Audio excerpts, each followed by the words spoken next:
বাংলাদেশ সেনাবাহিনীর নবগঠিত একটি ব্যাটালিয়নের 4টি কোম্পানির নাম রাখা হয়েছে ইসলামের 4 খলিফা হজরত আবু বকর, উমর, উসমান ও হজরত আলীর নামে।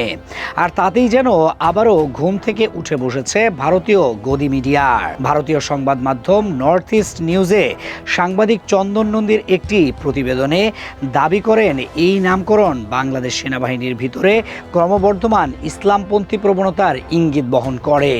শুধু তাই নয়, প্রতিবেদনে সেনাপ্রধান জেনারেল ওয়াকারুজ্জামানের দাড়ি রাখার বিষয়টিকেও বিশেষভাবে উল্লেখ করা হয়েছে।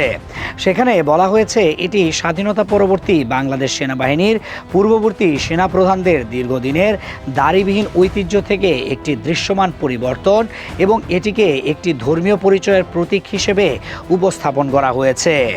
এছাড়াও প্রতিবেদনে কয়েকদিন আগে সামাজিক যোগাযোগ মাধ্যমে ছড়িয়ে পড়া একটি ভিডিওর কথাও বলা হয়েছে, যেখানে টহলরত কিছু বাংলাদেশি সেনা সদস্যের মুখে নারায়ে তাকবীর, আল্লাহু আকবার স্লোগান শোনা যায় বলে দাবি করা হয়েছে। প্রতিবেদনে এই ঘটনাকেও সেনাবাহিনীর ধর্মীয় পরিবেশের পরিবর্তনের আলোচনার সঙ্গে যুক্ত করা হয়েছে। এই ভিডিওকেও সেনাবাহিনীর ভেতরের ধর্মীয় পরিবেশ বদলের আলোচনায় জুড়ে দেওয়া হয়েছে। সঙ্গে যোগ হয়েছে 2024 সালের রাজনৈতিক পরিবর্তনের পর পাকিস্তানের সঙ্গে সম্পর্ক এবং আঞ্চলিক নিরাপত্তা নিয়ে একগুচ্ছ নাটকীয় বিশ্লেষণ। 4 খলিফার নামে কোম্পানির নামকরণ, সেনাপ্রধানের ব্যক্তিগত ধর্মীয় পরিচয় এবং একটি ভাইরাল ভিডিও, এই 3টি বিষয়কে এক সুতোয় গেঁথে যেন বাংলাদেশকে বারবার মনে করিয়ে দেওয়া হচ্ছে সব প্রতিবেশী দেশই বন্ধু হয় না।